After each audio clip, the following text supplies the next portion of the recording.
Good afternoon, Facebook.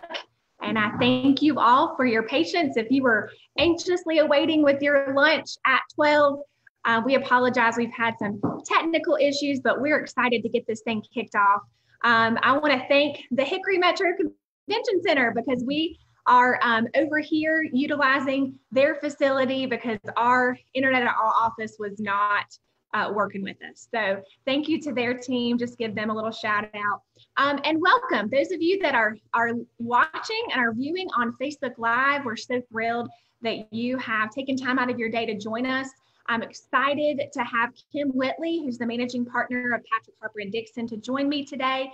And as always, I'm thrilled to say thank you to our sponsor, Jay Brown with Jay Brown Realtors. And you guys are in for a treat because where he is right now is where we all wish we were. And so I'm going to turn it over to Jay. I don't want to spoil the surprise, and you can see where he's coming in live. I think from somewhere warm. Actually, everywhere is warm right now. Somewhere quite coastal. So Jay, thanks again for joining us and for being our sponsor. Hey, Lindsay, how are you? I'm good. You look like you're better though. Yeah, I'm relaxing a little bit. I'm down at beautiful sunny Surfside Beach, so not too far from you guys. Still within a day's drive. So happy to be back. Excited to hear from Kim Whitley today. I know she has some good stuff in store. A local law firm that's been around for many years, very rooted in Hickory. So I'm excited about that, and I want to thank everybody for watching today, and thank you, Lindsay and Kim Dalstein, for having me as a sponsor. Very, very grateful to be here. And as soon as I get off of here, I'm going back to the beach.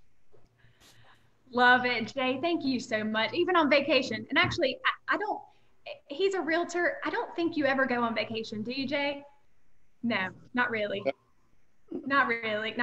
Well, you took time off the beach and time away from your family to join us. And thank you for that. Thanks for being our sponsor, Jay. I'll let you go back to the beach. Thanks, guys.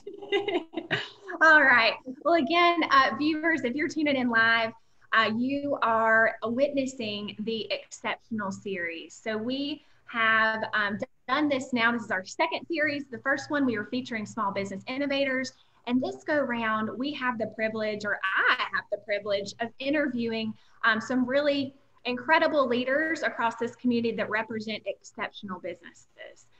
For us, exceptional has many definitions, but I think you'll find it very obvious once we get into the meat of our interview as to why Patrick, Harper, and Dixon and Kim Whitley as the managing partner are exceptional. So first, I want to encourage you as you're sitting there on social media, we want you to engage with us. So as you know, I can see comments.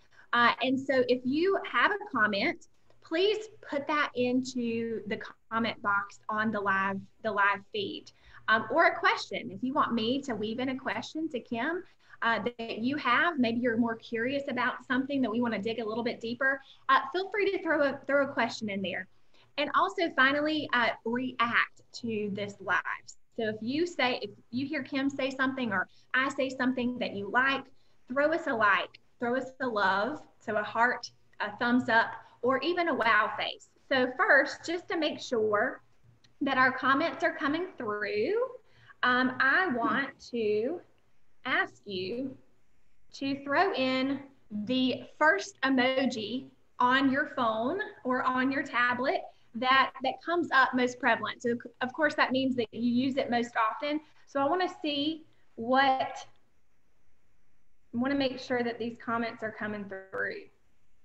So go ahead and throw me an emoji, the first one that's either on your screen or your favorite one, so I can see those that are live. Also, if you're watching this live, give me a hashtag live into the comments. If you are hopping on and you're seeing the replay, give me a hashtag replay so that we know that you hopped in. We have had quite the number of views on these interviews. And so that is, that's a kudos to you. That's a thank you to our Facebook followers that continue to be interested and engaged in us featuring these very worthy business leaders and businesses in our community. So I can absolutely see the comments. So again, if you have a comment, If you have a question, go ahead and throw that in there and we'll get to it. So first, we're gonna now I get to the point of this interview is my special guest. So Kim Whitley. Kim, thank you so much for joining me today. Well, thank you for having me. So a little bit of, yeah, I'm excited as well, and I appreciate you very much for being a part of this. So Kimberly Huffman Whitley, she's a partner in the Hickory law firm Patrick, Harper, and Dixon, and is a board certified specialist in estate planning and probate law. She concentrates her practice in estate planning and administration, elder law, and corporate law. So a Hickory native, Kim received her undergraduate and law degrees from the University of North Carolina at Chapel Hill, where she was a Moorhead Scholar, a National Merit Scholar, and a Pi Beta Kappa member. She currently serves on the board of directors at the Hickory Museum of Art and is the chair of their development committee. In 2013, Kim received a Women of Justice Award from the North Carolina Lawyers Weekly. Miss Whitley and her husband, David, and their son, Colson, live in Hickory. So again, welcome, Kim. Thank you again for being a part of this. Absolutely. All right, so we're going to get into our rapid fire Q&A. So this is getting to know Kim in 5 minutes or less. Kim, you ready for this? Yes, I think so. All right, what's the best thing about Catawba County, Kim? I would say the people. What was your very first job? I was a drug clerk at Eckerd Drugs. Nice. If you remember that. Yeah, I do. All right, what's one cause that's near and dear to your heart? Empowering women. What makes you lose track of time? Organizing. If you could jet set anywhere in the world, I think both of us are kind of envious of Sunset Beach at the moment, but if you could jet set anywhere in the world, where would you go? Fiji, because I want to stay in a hut. I like that. What experience have you had lately that you'd rate a 10 out of 10? Virtual cocktail hour. Very, very fun. Was that with a bunch of girlfriends? It was across the country. Yeah. Oh, love that. What a great idea. I think we're all getting a little creative about how we can connect and be together right now. I think so too. What's your favorite Southern comfort food? Mac and cheese. What is one favorite title that you hold? Mom. Yes, to Colson. Mm-hmm. If you could have a 15-minute conversation with anyone, who would it be? I think it would be Jackie Kennedy. I agree. That would be a fascinating conversation. Mm-hmm. All right, early bird or night owl? Now I'm an early bird. What was the last book that you read? I am reading The Lying Game, and it is not instructional, it is fiction. Okay. All right. What was, who's one leader that you admire the most? Sandra Day O'Connor. She was the first female Supreme Court Justice. Love it. What is your go-to self-care tactic? Massage. If you gave a TED Talk, what would the subject be? I think it would be finding your niche and creating your own success from that. If you could pick up a skill in an instant, what would it be? It would be to relearn German because I knew it and I've forgotten it. Oh, man. Yeah. All right. And describe leadership in one word. Courage. You've mentioned this tells us a lot about you, Kim. You've mentioned courage. You've mentioned empowerment. You've mentioned finding your niche. You've mentioned strong women that have gone before us and that have been trailblazers and paved a road for other people to come along behind us. I thank you. I thank you for your leadership. And I know for a fact that this is who you are. And this is not just what you're saying. This is who you are. So thank you again for being a part of this series. And we're talking about being exceptional. So when you think of what it means to be exceptional, what does that look like for Patrick, Harper, and Dixon? And what does that look like from your perspective as a leader? Well, I think particularly from our firm's perspective, it means always putting the client first, and treating folks the same no matter what their matter is, being very responsive, returning phone calls, emails, kind of going above and beyond. And I think we kind of all know what that extra level of service is. And that's what I think it is. It truly is a step above. And with that, Kim, that is really, you're defining culture. So this is from your leadership philosophy. You want to build a culture of excellence. Right. How do you go about doing that as a leader of the firm? Well, I think you have to make sure everybody is on the same team and that everybody has a common vision to achieve that goal, and that people understand the importance of that goal. Because you can tell people all day long that this is what you need to do, but until you have buy-in, until people believe for themselves that it's important, it's not going to work as well as it would otherwise work. So that's what I think you do. And I think the other thing I think you do is you make the people, your staff and people that you work with every day, you make them feel important, because they are important, and you make them feel valued and like they're a part of the process. They're not just there to get the job done. And so I think all of those things together do exactly what you asked. Yeah, I think so too. And just to give our viewers a little bit of context, Kim, how many staff do you have? How many attorneys do you have on staff? And maybe just give a little blurb about Patrick, Harper, and Dixon. And I know what you specialize in. Maybe Right. talk about what the firm specializes in and how you're exceptional in those ways. Okay. Well, so one thing I will say is we're the oldest law firm in Hickory. We've been around since 1946. And right now we have 8 attorneys. We have 20 plus staff. We have 3 paralegals, actually 4 paralegals who do various things.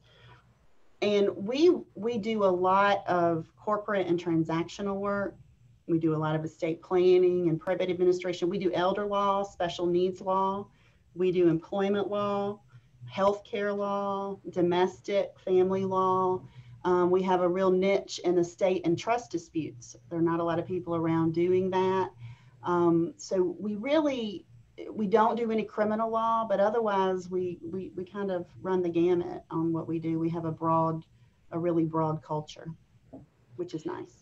When one of the first individuals that I met when I came back to Hickory and I started my career at the chamber was Charlie Dixon. Yeah. And I know we all miss him dearly. And when I think of a legacy leader for Catawba County, I think of individuals like Charlie, who Right. were the ones that had a passion. They could see beyond what presently is, and they saw the potential and the growth in our community. And not only did he communicate it, but he rolled up his sleeves and he jumped right in the deep end, right? With those individuals from decades prior. Mm-hmm. So I know he means a lot to you as well. He does. We miss him every day. But it's interesting because I think even though some of the lawyers here never really knew him, his persona still influences the whole firm. He was just a wonderful man, and he was a great community leader. And I think his philosophy was something that we still follow now, which is, give back, make the community in which you live better, contribute, do something, make a difference. And we try to do that. You absolutely do. You absolutely do. And also Ellie Bradshaw. So Ellie, again, she was actually one of the first, if not the first, female chairs of our board of directors in our organization. And so again, somebody who I would call a true trailblazer, just like yourself, Kim, especially in your field, I'm sure across the state and the country, but certainly in our community. So I had to call out a couple of your cronies. Also David Hood, incredible. You guys have an amazing team there. So The past 4 or 5 months have certainly been unprecedented. And I think if we had a dollar for every time unprecedented has been used during the COVID-19 pandemic, we would be quite wealthy. But it's been unbelievable. And I know you've probably seen your colleagues across the community adapting as we've had to do. It's been necessity, but also we've seen a lot of innovation and creativity. Talk about, from your perspective, how you guys have adapted to this pandemic to continue to serve your clients. Well, we immediately, first of all, we were classified as an essential business of legal services. So we've pretty much been open from day one, but we changed drastically how we did everything. We switched to Zoom teleconferences or teleconferences for most everything. We were still doing signings because obviously the importance of estate planning and advanced directive documents, I mean, those are really important right now. So we were doing signings in the parking lot. We figured out how to have everything tabbed and ready, masks and gloves. People didn't have to get out of their car. So now we've kind of moved them inside, but still with safety measures. So we really changed the way we did everything. But I will say, I think out of some of those challenges, I think there have been some efficiencies, things we figured out that we can do better another way. And I think be more flexible for the client. I mean, a lot of clients like the Zoom and they don't have to take off work or take off half a day to come see us. And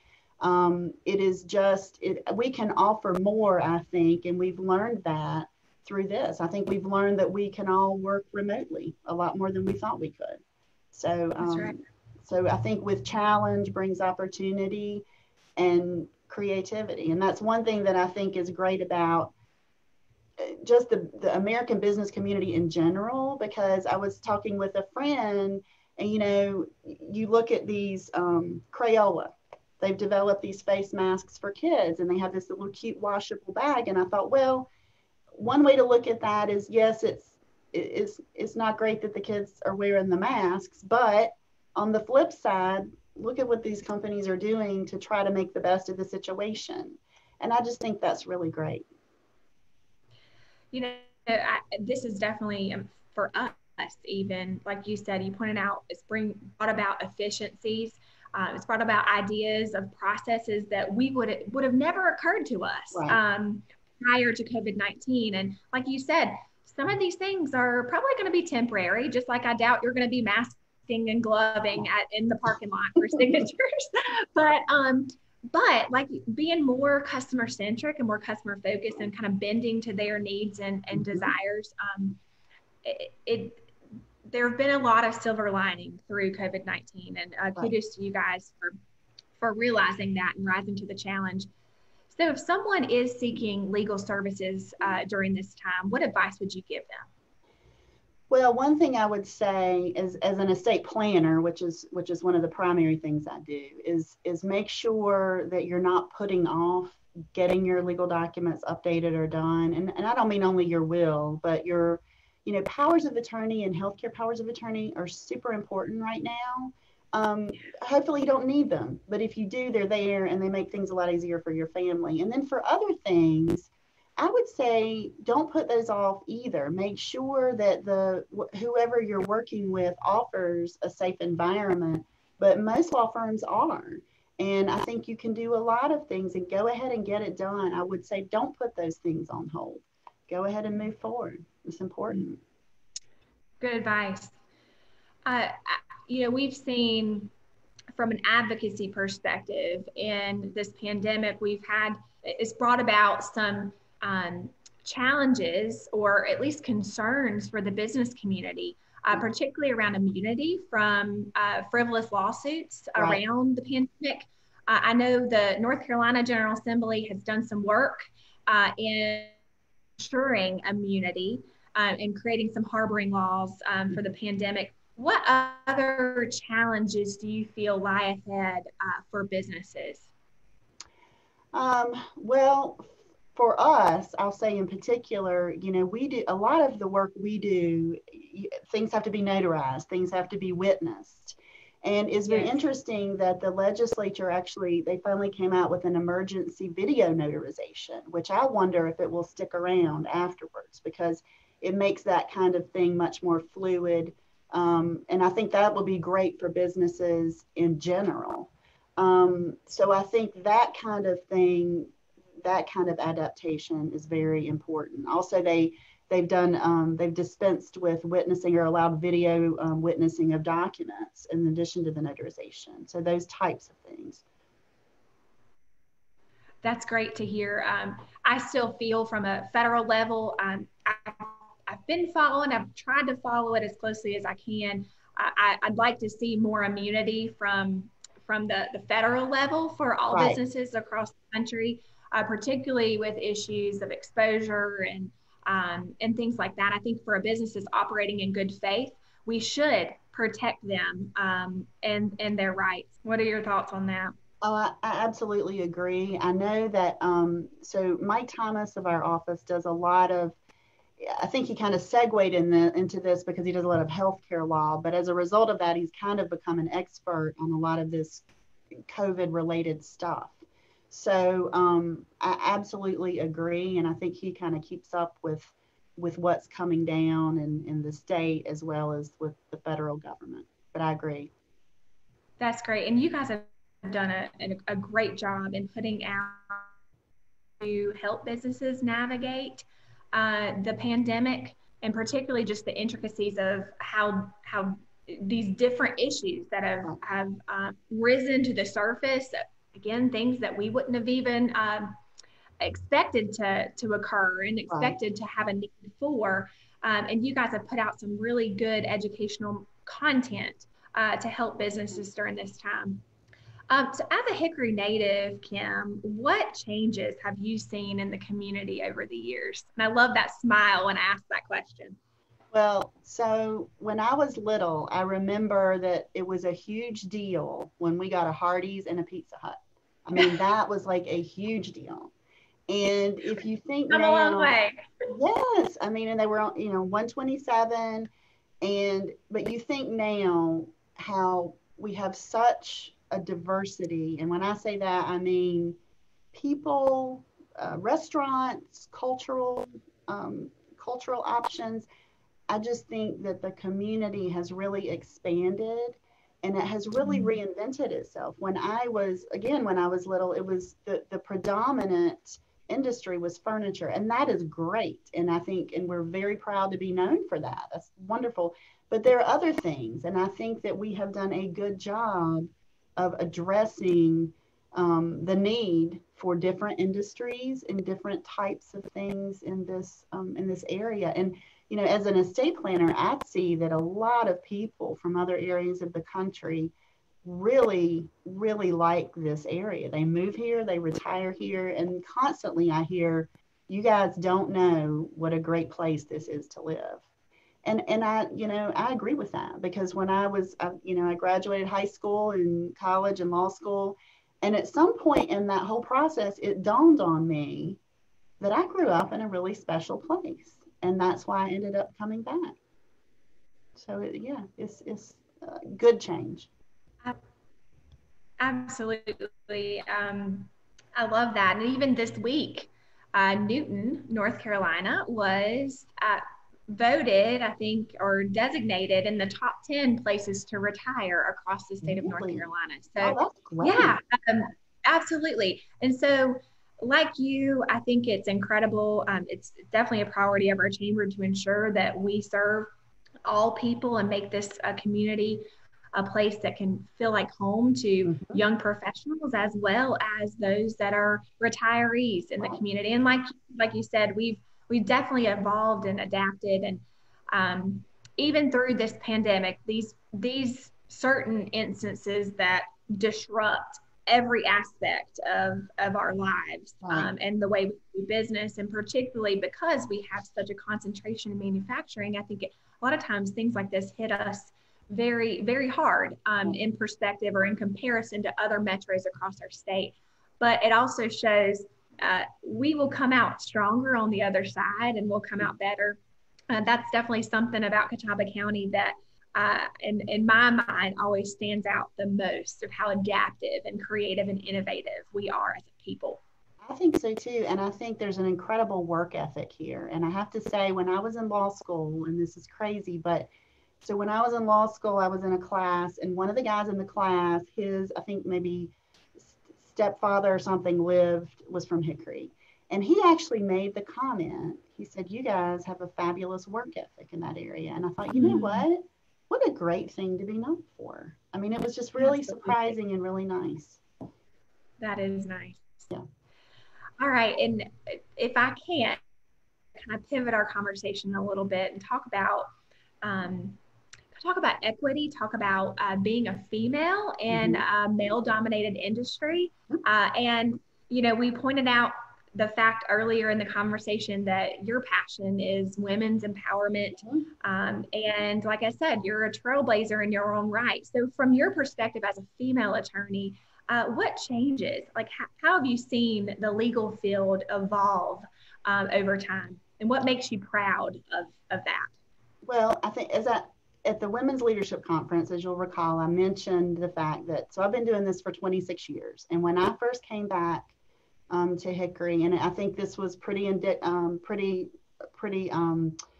pronounced across the industry, a lot of women were expected to wear a skirt and hose and heels. I mean, that's kind of what it was. And there were women getting sent home from court if they showed up in a pantsuit. And so that has very much changed. And I think that's kind of a symbol of what has changed. So I think we have much more self-determination. There are more female attorneys than there used to be. I think women have more of a chance now to figure out what their strengths are and where they fit, and to open their own firms and to make that work and to surround themselves with supportive people. We're actually a majority female firm now, and we're very proud of that. So I just think that because there were more women entering the field, and culture has just adapted as well, but I think there's a lot more opportunity, and I think that women are starting their own firms more. And sometimes a smaller firm environment may work better for females because they can make their own structure. They can make their own way. That's great. So if there was a younger individual watching right now, and they're hearing from you, and what advice would you give the next generation coming up on what it takes? What are the qualities and competencies that are needed to be a good lawyer? Well, I think empathy is a big one. I think creativity. I think hard work. I mean, I think the ability to work hard, and the ability to, I mean, you have to realize that even if your hours are flexible, you've got to put in the hours, you've got to put in the work. And I think kind of a service-minded aspect. I think to remember that your job is it doesn't matter what field you're in of the law, the bottom line is your job is to help people and to solve their problems and to come up with creative solutions. So that's kind of what I would say. And the other thing I would say is, you know, don't give up. Don't let somebody else put you in their box and tell you that you can't do it. You can always, there's always another way. There's always another option, and you can figure it out. And hard work cures just about everything, honestly. And I think it's awesome that every attribute you just described would be considered a soft skill. Most of that you're not going to learn in law school, right? It's the extra. And so I call it a question. I think in every field, if an individual can work hard, can push themselves to serve others, it's interesting how those qualities always typically rise to the top, even over competency when it comes to law, right? Oh, I think so. And I think one of the big predictors of success in law is, I think, your ability to relate to people. I mean, you can have all the technical skills in the world and be the smartest person around, and that's great. Don't get me wrong.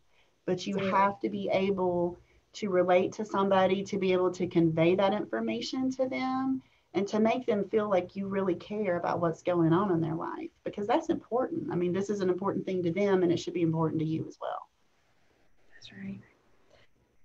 So we've all already talked about how one of the core values of Patrick, Harper, and Dixon is clearly community. You all, I could list from Mike Thomas to Molly Gross to, Ellie to David. Your whole team is involved beyond their day-to-day professional job title. Mm-hmm. You mentioned you are on the board of the Hickory Museum of Art. Mm-hmm. And so tell me a little bit more about that. How do you build a culture of a team that wants to also immerse themselves in engaging in community? Well, honestly, for us, I think when we hire people, one of the things we tell them is we want you to be involved in the community. And it's not just good business, it's good personal involvement and growth, and it's giving back. And we don't have to set some kind of parameter on folks where we never have had to. I mean, we've never had to say, we want you to do this many hours of community service or whatever. People just do it. And maybe that's just the people we hire are interested in that. But I think every attorney here, we're on boards, we are involved. Right now we're doing, we offer free estate planning for Habitat for Humanity homeowners. We work with them to coordinate that. We have a partnership with CVCC Small Business Center. So that we try to do concrete things, not only in our board involvement, that, those are non-legal things, but also within the legal field that are helpful to the community and might benefit folks who otherwise wouldn't get legal services. So I think it's just kind of a combination of that. And we've been very fortunate to have people who are willing and able to step up and make this a better place to live. That's incredible. And I do want to give a little plug for the Small Business Center at CVCC. I know you guys have partnered with them for some time, but right now they have received funding from the state community, the NC Community College system, to provide services to businesses that are in need of rebuild or reboot as a result of COVID-19, the COVID-19 pandemic. So this means they are prepaying for services from local providers, whether it be marketing or like Kim has stated, legal services, financial services, particularly for small business owners. So if you have not inquired, or if you feel that you would be in need of something to assist you to help, reboot or help you continue to grow beyond this pandemic, this disruption, please reach out to Jeff Newville. He's the director of the Small Business Center. So thank you Kim for bringing that up. So where do you, just in wrapping this up, where do you see the future of law heading? Well, I think a couple things. I think it's going to become more reliant on technology, which is saying something for attorneys, because we're always the last, all these other businesses are always ahead of the legal field with technology. But I think it's going to become more technology based. I think it's going to become more client or consumer centric, because I just think people have more choice, and they have the ability to go online and see how people have done and what kind of service they've been provided.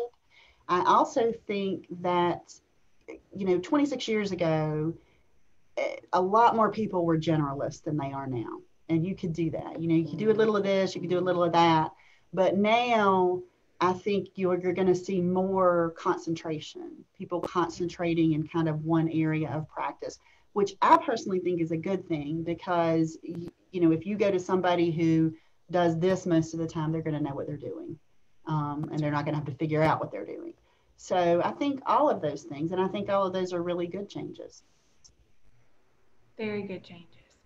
All right, Kim, in closing, what's one thing that you would leave our viewers with, whether it be regarding leadership, whether it be regarding empowerment, whether it be regarding advice, legal advice, during this time? What is something, just in closing, that you'd like to leave everyone with?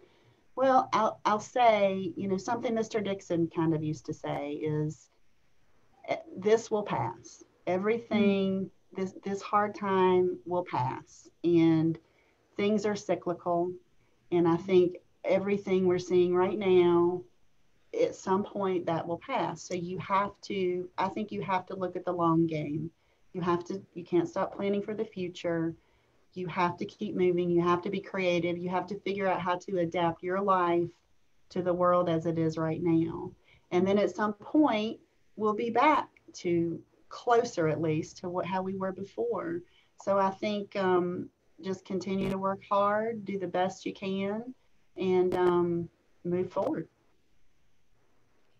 Kim, evidently we have a mutual admiration society on Facebook right now, because we've got a lot of love coming in here. We had somebody that said you're great, and somebody that said they love you. So I'm feeling the same here. I'm feeling the same as our viewers on Facebook. So Kim, what a privilege this has been to spend this short amount of time with you. I feel like I could continue on and ask you some great questions, and I thank you for sharing your insight and your wisdom. I thank you for your leadership and your philosophy and how you lead your team well. I also want to thank your team because we have the privilege of engaging with them quite frequently through their various community service and leaning into the community growth and economic viability of this community. And my voice is going away, so it probably means I need to wrap this up. But thanks for being my guest. Thanks to our viewers who have been on here. If you want to join us next time, we're going to be live on July the 30th at noon with John Staggerwald. John is managing partner with Treetop Adventures, which is a social enterprise that helps run the North Carolina Boys Academy that's located right on Lake Hickory. There is a zip line that goes over the lake. They have hosted our Leadership Catawba group for some time, and many other businesses across the state who need to do team planning. So excited to hear from him. So thank you all again for being a part of this, and we are going to sign off.